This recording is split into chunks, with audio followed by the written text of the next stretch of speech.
Namo Sang Hyang Adi Budaya, Namo Buddhaya. Nah, apa kabar anak-anak semuanya?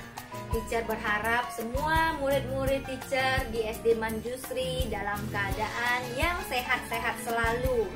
Tetap menjaga kebersihan, makan makanan yang bergizi, dan jika tubuh kita sudah sehat, sudah kuat, tentu saja kita bisa belajar dengan baik. Banyak melakukan perbuatan baik, membantu mama dan papa di rumah, dan belajar yang rajin. Nah, pada kali ini kita sudah masuk di pertemuan kita yang keempat untuk mata pelajaran pendidikan agama Buddha. Nah, hari ini teacher akan membahas materi kita di buku cetak Ehi Pasiko pelajaran yang kedua. Nah, di sana ada pelajaran 2 tentang simbol Buddhis. Nah, bagaimana pelajarannya? Tentu saja semuanya sudah tidak sabar lagi untuk belajar, bukan? Nah, mari kita simak pelajaran yang kedua. Halo anak-anak, baiklah hari ini kita masuk di pelajaran 2 tentang simbol Buddhis. Nah, kalian boleh lihat buku Ehi Pasikonya pelajaran 2 berjudul Simbol Buddhis. Nah, mari kita baca bersama-sama ya. Teacher yakin sekarang kalian sudah bisa membaca. Yang pertama, simbol Buddhis ada citra Buddha. Apa itu citra Buddha? Citra Buddha itu adalah gambar Buddha atau patung Buddha. Citra Buddha membantu kita untuk mengingat Buddha. Nah, tentu kalian pernah melihat gambar atau patung Buddha, bukan? Itu disebut juga citra Buddha, ya. Kenapa ada patung Buddha atau gambar Buddha? Agar membantu kita mengingat Buddha. Nah, ini ada gambar-gambarnya. Ada patung Buddha, ada gambar Buddha, ya. Nah, ada juga patung Buddha yang posisinya berbaring, posisi tiduran. Nah, kenapa? Itu penggambaran saat Buddha wafat, saat Buddha parinibbana, atau saat Buddha meninggal. Nah, itu.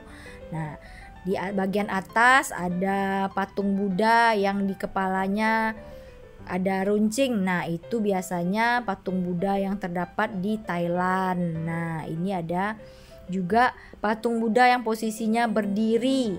Nah, ini biasanya terdapat di Cina atau di Taiwan. Nah, seperti itu ya. Ini semua adalah gambar-gambar atau patung Buddha.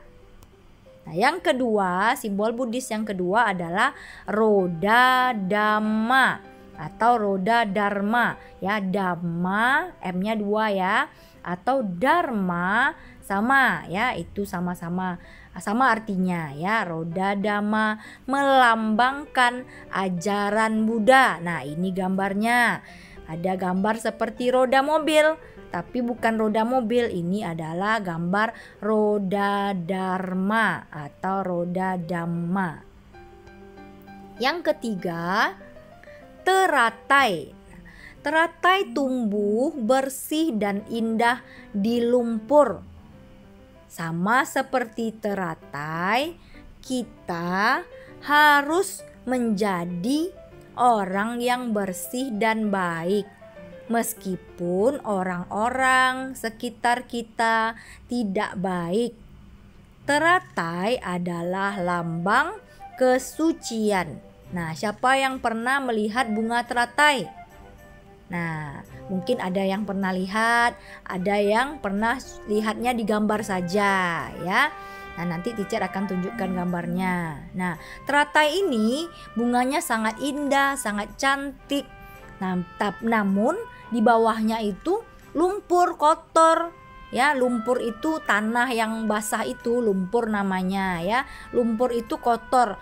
Namun teratai itu keluar dari bawah lumpur, tapi kelopaknya bersih, cantik, indah. Nah, ini melambangkan kepada kita bahwa kita harus jadi anak yang baik. walaupun orang-orang di sekitar kita tidak baik. Misalnya teman-teman kita suka usil, suka jahil sama kita, tapi kita tetap harus jadi anak yang baik. Makanya dikatakan teratai adalah lambang kesucian. Nah, ini ada gambar-gambarnya. Ada bunga teratai berwarna biru, namun biasanya ini adanya di India. Teacher nggak pernah lihat di sini ada teratai yang warnanya biru begini ya.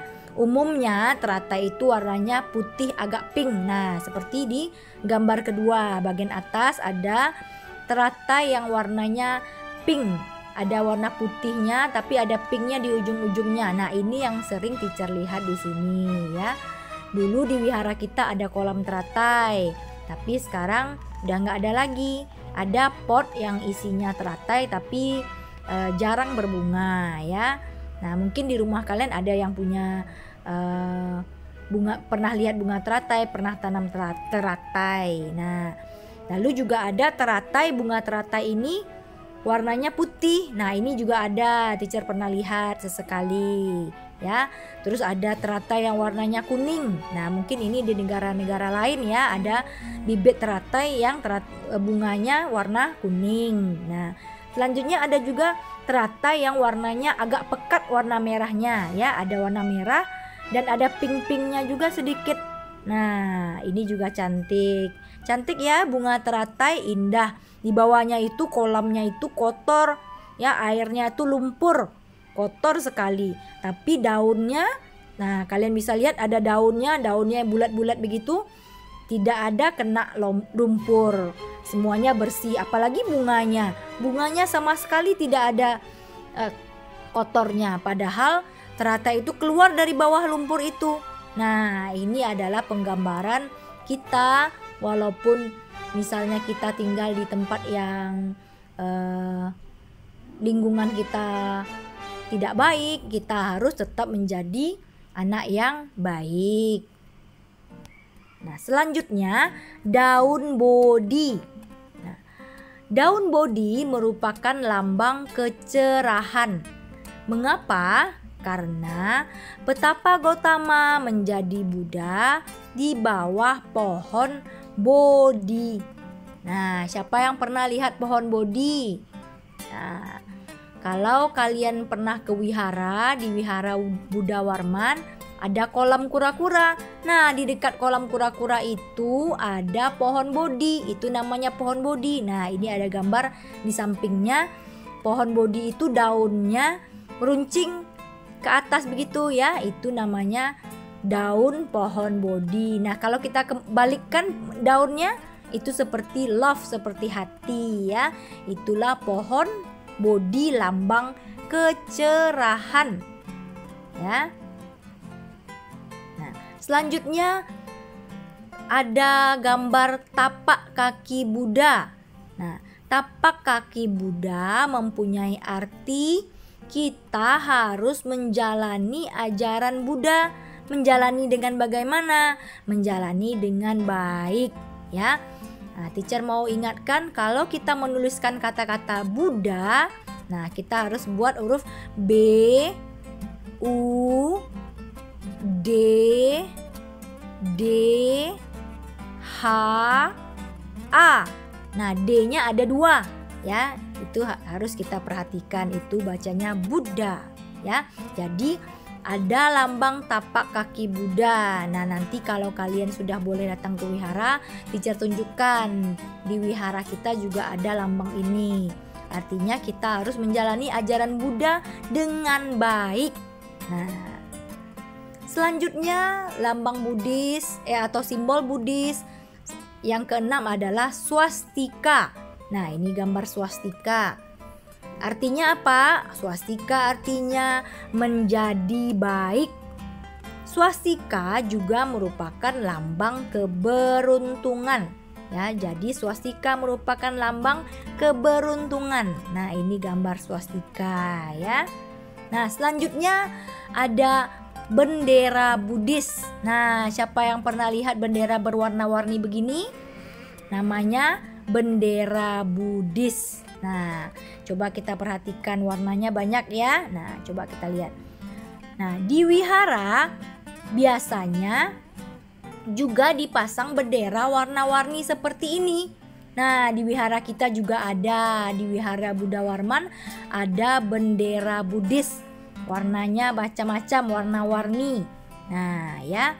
Nah, pada saat Petapa Gautama menjadi Buddha, tubuhnya memancarkan sinar. Sinar itu berwarna-warni. Ada 6 warna yang keluar dari tubuh Buddha pada saat itu. Warna inilah yang digunakan dalam bendera Buddhis. Nah, jadi bendera Buddhis warnanya, kenapa warnanya warna-warni begitu? Nah, karena saat Petapa Gautama menjadi Buddha, nah tubuhnya mengeluarkan sinar. Nah, sinar itu ada 6 warnanya. Nah, itulah yang menjadi bendera Buddhis. Nah, nanti kita lihat warna-warna itu semua ada artinya. Nah, nanti kita lihat ya. Nah, ini 6 warna bendera Buddhis adalah biru, kuning, merah, putih, jingga. Jingga itu sama dengan orange ya, orange ya. Lalu yang keenam ada campuran 5 warna. Campuran 5 warna yang tadi, biru, kuning, merah, putih, dan jingga. Nah, ini saat nanti kita melakukan ulangan, kalau teacher tanya warna bendera Buddhis, jangan terbalik. Nah, untuk memudahkan mengingat warna ini supaya jangan terbalik, kita bisa singkat bi, ku, me, pu, ji. Kita ulang ya. Bi, ku, me, pu, ji. Nah, apa itu bi, ku, me, pu, ji? Bi, biru. Ku, kuning. Me, merah. Pu, putih. Ji, jingga. Nah, warna keenam apa? Warna keenam campuran 5 warna itu. Campuran dari biku me puji. Nah, itu ya. Tentunya ini sangat mudah. Nah, ini kita lihat. Biru. Biru adalah lambang bakti. Ya, biru adalah lambang bakti. Selanjutnya kuning. Kuning adalah lambang kebijaksanaan. Selanjutnya merah. Merah adalah lambang cinta kasih. Putih lambang suci. Jingga, ya jingga ini orange ya, adalah lambang semangat. Nah, campuran 5 warna adalah campuran kelima sifat tersebut. Nah, apa saja itu? Nah, coba kita lihat lagi. Campuran 5 warna adalah campuran dari 5 sifat, yaitu pertama bakti, kebijaksanaan ya, atau bijaksana saja juga boleh, cinta kasih, suci, dan semangat. Nah, itulah campuran dari kelima sifat itu. Nah, di bagian ujung kita lihat ya, ada warnanya kecil-kecil itu biku me puji. Nah, seperti itu ya. Nah, terima kasih. Nanti kita lanjutkan di bagian-bagian lainnya. Oke, baiklah anak-anak teacher semuanya yang baik dan juga pintar-pintar ini, semuanya sudah mendengarkan dan juga melihat gambar-gambar yang teacher berikan, bukan? Nah, tentu saja semuanya dapat memahami dengan baik ada gambarnya, apa artinya, kenapa ada ini, kenapa ada itu. Nah, semuanya sudah teacher jelaskan di pelajaran 2 ini tentang simbol Buddhis. Nah, selanjutnya kita akan mengerjakan tugas. Tugasnya ada pada buku Ehipasiko. Di akhir pelajaran 2 ada bendera Buddhis yang masih kosong, yang belum diwarnai. Nah, teacher berharap kalian semua mewarnainya sesuai dengan warna yang tepat. Namun kalau anak-anak teacher pinjam buku dari kakak kelas sebelumnya dan tentu saja sudah diwarnai, nah Nah, teacher berharap mama-mama kalian bersedia membuatkan kolom-kolom seperti bendera Buddhis tersebut. Nah, nanti teacher juga akan berikan filenya jika ada orang tua murid yang membutuhkan file dari bendera Buddhis yang masih kosong, sehingga bisa di-print dan diwarnai oleh anak-anak. Nah, selanjutnya setelah mewarnai, kita bisa mengerjakan evaluasi di buku Ehipasiko tersebut. Nah, tentu saja ini sangat mudah dan teacher yakin semuanya bisa mengerjakannya dengan baik. Oke, baiklah. Terima kasih atas perhatiannya. Namo Sang Hyang Adi Budaya, Namo Buddhaya.